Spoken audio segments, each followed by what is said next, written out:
Spotlight நேயர்களுக்கு வணக்கம். இப்போ நம்ம திரைவிமர்சனத்தில் பார்க்க போகிற படம் ட்ரீம் கேர்ள். அதுக்கு முன்னாடி ஒரு பர்சனல் எக்ஸ்பீரியன்ஸ் இருக்குது, அதை வந்து சொல்லிக்கலாம்னு ஆசைப்பட்றேன். கண்ணதாசன் அவர்களுடைய காதல் பற்றின ஒரு கவியரங்கம். நான் வந்து இது ஒரு 15 வருஷத்துக்கு முன்னாடி பிபி சீனிவாஸ் சார் உயிரோடு இருக்கும்போது நடந்த சம்பவம். நான் வந்து கண்ணதாசனை பற்றி பேசுகிறதுக்கு என்னை அழைச்சிருந்தாங்க. நான் கொஞ்சம் சின்ன பையன், நான் பாட்டு ஒரு பேப்பர் எடுத்து வச்சுட்டு போனேன். பேசும்போது என்ன சொன்னேன்னா, கண்ணதாசன் கவிதைகள் ஒருவனை முழு துறவுக்கும் அழைக்கும், முதல் இரவுக்கும் அழைக்கும் அப்படின்னு சொன்னேன். உடனே பிபி சீனிவாஸ் வந்து சிரிச்சுக்கிட்டே இருந்தார்.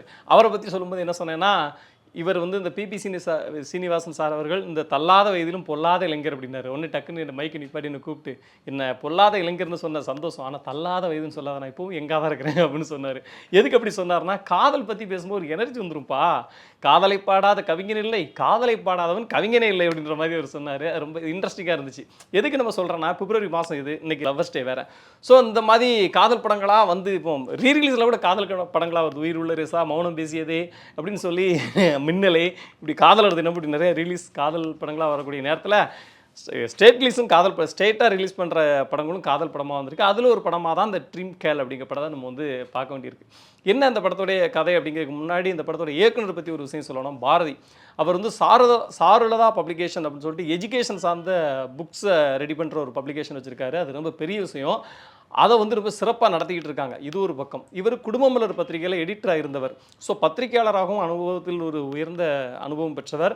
பப்ளிகேஷன்லேயும் ஒரு நல்ல தரமான ஒரு விஷயத்தை பண்ணிகிட்டு இருக்கவர். ஒரு படம் பண்ணியிருக்காரு. அப்படிங்கும்போது அவருடைய என்ன எனக்கு ரொம்ப ஆச்சரியமாக இருந்துச்சுன்னா, ரொம்ப மென்மையான காதலை மட்டும்தான் அணுகியிருக்காரு படத்தில். அவர் கிட்டத்தட்ட எனக்கு தெரிஞ்சு எப்படி பார்த்தாலும் ஒரு 60 வயது நெருங்கக்கூடிய ஒரு இளைஞராக தான் இருக்கார். ஏன்னா அவருடைய சிந்தனை இளமையாக இருக்குது. அதனால் வந்து இவர் எப்படி காதல் படம் அப்படிங்கிற ஒரு ஆச்சரியத்தோட படம் உண்மையிலே நிறைய இடத்துல வந்து படம் வந்து இன்ட்ரெஸ்டிங் கிரியேட் பண்ணிக்கிட்டே தான் இருந்துச்சு. கதையை ரொம்ப ஷார்ட்டாக சொல்லிடலாம். நம்ம ஒரு உதவி இயக்குனர் படம் பண்ண முயற்சி பண்ணுறாரு. ஹீரோ அவர் தான். அவருக்கு ஒரு கனவு வருது. கனவுல ஒரு காதலி வர்றாங்க. 2 பேரும் மீட் பண்ணுறாங்க. மீட் பண்ணி அவங்களுடைய காதலில் ஒரு சில வில்லன்கள்லாம் இருக்காங்க, சில பிரச்சனைகள்லாம் கிரியேட் ஆகுது. டக்குன்னு பார்த்தா ஒரு ஆபத்து நேர்ற மாதிரியான ஒரு சூழல் வருது. முழிச்சு பார்த்தா எல்லாமே கனவு அப்படின்ற மாதிரி வருது. இப்போ வந்து சரி எல்லாத்தையும் தூர போட்டு அந்த கனவுல அந்த பொண்ணை மட்டும் அவரால் மறக்கவே முடியலை ஹீரோவால். அவ்வளோ ஒரு பேரழகி அவ. வெந்நீர் இரவுகளில் வரக்கூடிய அந்த நான்ஸ்தகா அப்படின்னு சொல்லக்கூடிய ஒரு ஹீரோயின் மாதிரியே இவர் வந்து அவ்வளோ அழகான ஒரு பேரழகி ஹீரோயின். உண்மையில் அழகாக இருந்தாங்க ஹரிஸ்மிதா. ஸோ இப்படி சூழலில் வந்து அவர் அந்த காதலை நினச்சி ஏங்கிக்கிட்டே இருக்கும்போது நிஜத்தில் உண்மையிலே அந்த கனவுல வந்து அதே ஹரிஸ்மிதா மறுபடியும் வர்றாங்க. அதே மாதிரி பழகுறாங்க, எல்லாம் நடக்குது. அப்போ கனவுல வந்து ஆபத்து நிஜத்துலேயே வந்துடும் அப்படின்ற பயம் வந்து ஒரு கிரியேட் ஆகுது. அதுலேருந்து எப்படி மீண்டாங்க அப்படின்றதான் இந்த படத்துடைய கதையாக வந்து விரிஞ்சிக்கிட்டு இருக்கு. இந்த கதையோட முதல் ஹீரோவாக நம்ம யாரை பார்க்க முடியுங்கன்னா, கேமராமேனை பார்க்கணும். சாலமன் பாஸ். நிறைய இடங்களை, அதாவது நீலகிரி பேக்ட்ராப்பில் தான், ஊட்டி நீலகிரியில் தான் கதை நடக்குது. அவ்வளோ அற்புதமான சினிமாட்டோகிராஃபி பண்ணியிருக்காங்க. அப்படியே கண்ணில் ஒத்திக்கலாம் போகிறதுக்கு அவ்வளோ சூப்பராக இருந்துச்சு.